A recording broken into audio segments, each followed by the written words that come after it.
ನಮಸ್ತೆ ಕರುನಾಡು. ನಾನು ಸಾಗರ್ ಜಾನಕಿರೆ, ಮಲೆನಾಡು ರಕ್ಷಣಾ ಸೇನೆ ರಾಜ್ಯಾಧ್ಯಕ್ಷರಾಗಿರ್ತೀನಿ. ಇವತ್ತು ಯಾಕಪ್ಪ ಈ ವಿಡಿಯೋ ಮಾಡಬೇಕು ಅಂದರೆ, ಒಂದು ವಿಶೇಷವಾದ ಮತ್ತು ಅದ್ಭುತ ಕಲಾಕಾರನ ಬಗ್ಗೆ ಮಾತಾಡಬೇಕು ಅಂತೇಳಿ ಈ ವಿಚಾರನ ಮಾಡ್ತೀನಿ. ಹಾಗೇನೆ ಮತ್ತೊಬ್ಬ ಯೂಟ್ಯೂಬರು ಸಹ ಇದನ್ನ ನೋಡಬೇಕು ಅಂತ ಹೇಳಿ ಮಾಡ್ತಿದ್ದೀನಿ. ನನ್ನ ಬಗ್ಗೆ ಮಾತಾಡಿದ್ರು ಗೊತ್ತಿಲ್ಲದೇನೆ, ಬಟ್ ಯಾವುದನ್ನ ಮಾತಾಡಬೇಕು ಅಂದಾಗಲೂ ಸಹ ತಿಳ್ಕೊಂಡು ಮಾತಾಡಬೇಕು ಅಂತ ಹೇಳಿ ಸತ್ಯಾಸತ್ಯತೆಗಳನ್ನು ತಿಳಿಬೇಕು ಅಂತ ಹೇಳ್ಬಿಟ್ಟು ನಾನು ಈ ವಿಚಾರನ ಶುರು ಮಾಡ್ತೀನಿ. ಏನು ವಿಚಾರ ಅಂದರೆ, ಈಗ ಕೆಲವು ದಿನಗಳ ಹಿಂದೆ, ಒಂದು 6 ತಿಂಗಳ ಹಿಂದೆ, ನಮ್ಮ ಸಕಲೇಶ್ಪುರದ ಯಸಳೂರು ಗ್ರಾಮದ ದಬ್ಬಳಿಕಟ್ಟಿನಲ್ಲಿ 11 ಬಾರಿ ಅಂಬಾರಿನ ಹೊತ್ತಂತ ಅರ್ಜುನ ಮೃತಪಡ್ತಾನೆ. ಮೃತಪಟ್ಟಂತ ವಿಚಾರ ತಮ್ಮೆಲ್ಲರಿಗೂ ಗೊತ್ತಿದೆ. ಯಾವ ತರ ಮೃತಪಟ್ಟಿದೆ, ಏನಾಗಿ ಮೃತಪಟ್ಟಿದ್ದು, ಯಾಕೆ ಬಂದಿದ್ದು ಅಂತ. ಅದನ್ನು ಬೇಕಾದ್ರೆ ನಿಮಗೆ ಬಿಡಿಸಿ ಹೇಳ್ತೀನಿ. ಕಾಡಾನೆ ಸೆರೆ ಹಿಡಿಯುವ ಕಾರ್ಯಾಚರಣೆಯಲ್ಲಿ ಅರ್ಜುನ ಮೃತಪಟ್ಟಿದ್ದಂಥದ್ದೆಲ್ಲ ವಿಚಾರಗಳು ಗೊತ್ತಿದೆ. ಇದನ್ನೇನು ಹೊಸದಾಗಿ ಏನು ಹೇಳಬೇಕಾಗಿಲ್ಲ. ಈ ವಿಡಿಯೋ ಮಾಡ್ತಿರೋ ಉದ್ದೇಶ, ನಾನು ಮೊನ್ನೆ ಒಂದು ಕಂಪ್ಲೇಂಟ್ ಸಹ ಮಾಡಿದ್ದೀನಿ. ಆವಾಗ ನಟ ದರ್ಶನ್ ಸರ್ ಅವ್ರ ಹೆಸರನ್ನು ತಗೊಂಡಿರೋದ್ರಲ್ಲಿ ತಪ್ಪಿಲ್ಲ ಅಂತ ನಾನು ಹೇಳ್ತೀನಿ. ಯಾಕೆ ಅಂದ್ರೆ, ನಟ ದರ್ಶನ್ ಸರ್ ಕಳಿಸ್ಕೊಡ್ತಾರೆ ಈ ಸ್ಮಾರಕ ಮಾಡ್ಲಿಕ್ಕೆ ಅಂತ ಹೇಳಿ ಒಬ್ಬ ಇನ್ಸ್ಟಾಗ್ರಾಮ್ ಫಾಲೋವರ್ ಪೇಜ್ ಏನೋ ಕ್ರಿಯೇಟ್ ಮಾಡ್ಕೊಂಡಿರೋಂಥ ಒಬ್ಬ ಹುಡುಗ ಅವ್ರ ಹತ್ರ ಅಪ್ರೋಚ್ ಮಾಡೋದ್ನೋ, ಅವರ PA ಹತ್ರ ಅಪ್ರೋಚ್ ಮಾಡಿದ್ರು, ಎಲ್ಲಿ ಮಾಡಿದ್ರು ನಮಗೆ ಗೊತ್ತಿಲ್ಲ.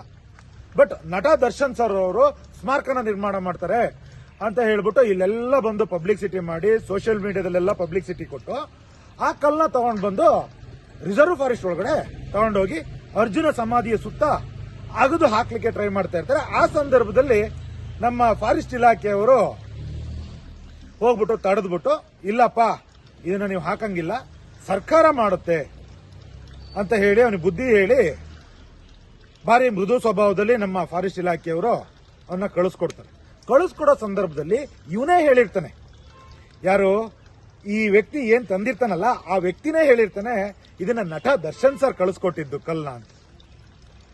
ಯಾವಾಗ ಕಲ್ ತಗೊಂಡ್ ಬಂದಾಗ ವಾಪಸ್ ನೀನು ಹಾಕ್ಬಿಡ, ಕಲ್ನ ಬಿಟ್ಟು ಹೋಗೋ ಅಂದ ತಕ್ಷಣ, ಸಾರ್ ಇದಕ್ಕೆ 30-40 ಸಾವಿರ ರೂಪಾಯಿ ಖರ್ಚಾಗ್ಬಿಟ್ಟಿದೆ, ನಾನು ಬೆಂಗಳೂರಿಂದ ತಂದ್ಬಿಟ್ಟಿದ್ದೀನಿ, ಅದು ದುಡ್ಡು ಕೊಡಿ ಅಂತ ಹೇಳಿ ಭಿಕ್ಷೆ ಬೇಡೋರ್ ತರ ಬೇಡಿ ಅರ್ಜುನನ ಹೆಸರಲ್ಲಿ ದುಡ್ಡಿಸ್ಕೊಳ್ತಾರೆ. ಅದನ್ನ ನಮ್ಮ ಇಲಾಖೆಯವರು ಆಯ್ತಪ್ಪ ತಗ ನಿನ್ ದುಡ್ಡು ಅಂತೇಳಿ ಅಲ್ಲೇನೆ ಆ ವ್ಯಕ್ತಿ ಹೆಸರಿಗೆ ಗೂಗಲ್ ಪೇನೋ ಫೋನ್ ಪೇನೋ ಮಾಡಿ ಕಳಿಸ್ಕೊಡ್ತಾರೆ. ನಾಚಿಕೆ ಆಗಲ್ಲ ಲವ್ ನಿನಗೆ? ಒಂದ್ ಕಡೆ ನಟ ದರ್ಶನ್ ಸರ್ ಹೆಸರು ಹೇಳ್ತೀಯ, ಅವ್ರು ಕಳಿಸ್ಕೊಟ್ರು ಅಂತ ಹೇಳ್ತೀಯ, ಇನ್ನೊಂದ್ ಕಡೆ ದುಡ್ಡು ಕೊಡಿ ಅಂತ ಹೇಳ್ಬಿಟ್ಟು ಅವ್ರು ಕೊಟ್ಟಂತ ದುಡ್ಡಿಗೆ ನೀನ್ ದುಡ್ಡು ಇಸ್ಕೊಂಡು ಹೋಗ್ತೀಯ. ಅದೆಲ್ಲದನ್ನು ಬಿಟ್ಟು ಇವತ್ತು ರಾಜ್ಯದಾದ್ಯಂತ, ರಾಜ್ಯ ವ್ಯಾಪ್ತಿನಲ್ಲಿ ವಾಟ್ಸಪ್ ಗ್ರೂಪ್ ಕ್ರಿಯೇಟ್ ಮಾಡ್ಕೊಂಡು, ಏನಂತ, ಅರ್ಜುನ ಪಡೆ, ಕಾಡಾನೆ ಅರ್ಜುನ ಪಡೆ ಅಂತ ವಾಟ್ಸಪ್ ಗ್ರೂಪ್ ಕ್ರಿಯೇಟ್ ಮಾಡ್ಕೊಂಡು, ಆ ಗ್ರೂಪ್ ಅಲ್ಲಿ ನೀನು ಲಕ್ಷಾಂತರ ರೂಪಾಯಿ ಹಣನ ದಿನ ನಿನ್ನ ವೈಯಕ್ತಿಕ ಖಾತೆಗೆ ಹಾಕ್ಸ್ಕೊಳ್ತಾ ಇದೆಯಲ್ಲ, ನಿನಗೆ ಯಾರು ಪರ್ಮಿಷನ್ ಕೊಟ್ಟವರು? ಮೊದಲು ನಿನಗೆ ಹಣ ಕಲೆಕ್ಷನ್ ಮಾಡೋದಕ್ಕೆ ಪರ್ಮಿಷನ್ ಕೊಟ್ಟವರು ಯಾರು? ಸಾರ್ವಜನಿಕರ ಹಣನ ತಿಂತ ಇದೆಯಲ್ಲ. ಅದರಲ್ಲೂ ನಾವು ಸಂಕಷ್ಟ ಚತುರ್ಥಿ ಅಂತ ನಾವು ಪೂಜೆ ಮಾಡ್ಕೊಂಡು ಬರುವಂತ ಆನೆ ಹೆಸರು ಹೇಳ್ಕೊಂಡು, ಸತ್ತಂತ ಆನೆ ಹೆಸರು ಹೇಳ್ಕೊಂಡು ದುಡ್ಡು ಮಾಡೋ ಅಂತ ನಿನಗೆ ಹೀನಾಯ ಮನಸ್ಥಿತಿ ಹೆಂಗ್ ಬಂತು? ನಿನಗೇನಾರ ಯೋಗ್ಯತೆ ಇದ್ದು, ನಿನಗೇನಾರ ಕೊಡ್ಲೇಬೇಕು ಅಂತ ಇದ್ರೆ ನೀನು ಸಾರ್ವಜನಿಕರ ಹಣನ ವಾಪಸ್ ಕೊಡಬೇಕು. ಕೊಡದಿದ್ದ ಪಕ್ಷ ನಾನು ಸಕಲೇಶ್ಪುರ ಠಾಣೆನಲ್ಲಿ, ನಾವು ಮಲೆನಾಡು ರಕ್ಷಣಾ ಸೇನೆಯ ಏನಿದೀವಿ, ಮಲೆನಾಡು ರಕ್ಷಣಾ ಸೇನೆಯವರು, ನಾವು ಯಾವುದೇ ಒಂದು ಸಿಂಗಲ್ ಎಂಟಾಣಿ ಮೋಸ ಆಗ್ಲಿಕ್ಕೆ ಬಿಡಲ್ಲ ಸಾರ್ವಜನಿಕರಿಗೆ. ನಾನು ನಿನ್ನ ಮೇಲೆ FIR ಮಾಡಿಸ್ತೀನಿ, ಕಂಪ್ಲೇಂಟ್ ಕೊಡ್ತೀನಿ. ಕಂಪ್ಲೇಂಟ್ ಕೊಟ್ಟು ನಿನ್ನ ಕರ್ಕೊಂಡು ಬಂದು ಕೂರಿಸಿ ಸಾರ್ವಜನಿಕರ ಹಣನ ಕಕ್ಕಬೇಕು, ಆ ತರ ನಾನು ಮಾಡೇ ಮಾಡ್ತೀನಿ ಅಂತೇಳಿ ಈ ಮುಖಾಂತರ ನಿನಗೆ ತಿಳಿಸ್ತೀನಿ. ಅದರಲ್ಲೂ ಸಹ ನನಗೆ ನೀನು ಫೋನ್ ಮಾಡಿ ಹೇಳ್ತೀಯ, ನಿಮಗೆ ಸಕಲೇಶ್ಪುರದವರಿಗೆ ತಾಕತ್ತಿಲ್ಲ, ನಾನು HD ಕೋಟೆಯಿಂದ ಬಂದ್ಬಿಟ್ಟು ಸ್ಮಾರಕನ ಕಟ್ತಾ ಇದ್ದೀನಿ ಅಂತೀಯ. ಸಕಲೇಶ್ಪುರದ ಯಾವನೋ ಗಂಡ್ಸಲ್ಲ ಅಂತ ತಿಳ್ಕೊಬೇಡ. ತೊಡೆ ತಟ್ಟಿ ನಿಲ್ತೀವಿ ಸಕಲೇಶ್ಪುರದವರು, ಮಲ್ನಾಡಿಗರು. ಸೌಮ್ಯ ಸ್ವಭಾವ, ಆದ್ರೆ ಆ ಸೌಮ್ಯ ಸ್ವಭಾವನ ನೀನು ಕೆದಕದಕ್ಕೆ ಬರಬೇಡ. ಯಾಕೆ ಅಂದ್ರೆ ಪ್ರತಿಯೊಬ್ಬನು ಮಲೆನಾಡಿಗ ಪ್ರತಿಯೊಬ್ಬನು ಮಲೆನಾಡಲ್ಲಿ ಯೋಧನೆ, ಮನೆಗೊಬ್ಬ ಯೋಧ ಹುಡ್ತಾನೆ. ನಾವು ಕಾಡಾನೆ ಜೊತೆ ಜೀವನ ಮಾಡ್ತಾ ಇರೋದು. ನಿಂತರ ಯಾವ್ದೋ ಕಟ್ಟಾಕಿರೋ ಆನೆಗಳ ಜೊತೆ ಹೋಗ್ಬಿಟ್ಟು ವಿಡಿಯೋ ಮಾಡ್ಕೊಂಡು ಪೋಸ್ ಕೊಟ್ಕೊಂಡು ಆನೆ ತೋರಿಸ್ಕೊಂಡು ದುಡ್ಡು ಮಾಡೋ ಜನ ನಾವಲ್ಲ. ನಿನಗೆ ಯೋಗ್ಯತೆ ಇದ್ರೆ ತಂದಿಡು ದುಡ್ಡನ್ನ ಫಸ್ಟ್. ಯಾಕೆ ಡಿ ಬಾಸ್ ಹೆಸರನ್ನ ನೀನು ಎಳಿತೀಯ? ಯಾಕೆ ಡಿ ಬಾಸ್ ಹೆಸರು ಎಳಿತಾ ಇದೀಯಾ? ಮರ್ಯಾದೆಯಿಂದ ನೀನು ದುಡ್ಡು ತಂದು ಇಟ್ಬಿಟ್ಟು ಅವರಿಗೆ ತಪ್ಪಾಯ್ತು ಅಂತ ಹೇಳಿ ಡಿ ಬಾಸ್ಗೆ ಕ್ಷಮೆ ಕೇಳಬೇಕು ಅಂತ ಹೇಳಿ ಈ ಮುಖಾಂತರ ನಿನ್ನಲ್ಲಿ ಕೇಳ್ಕೊಳ್ತೀನಿ.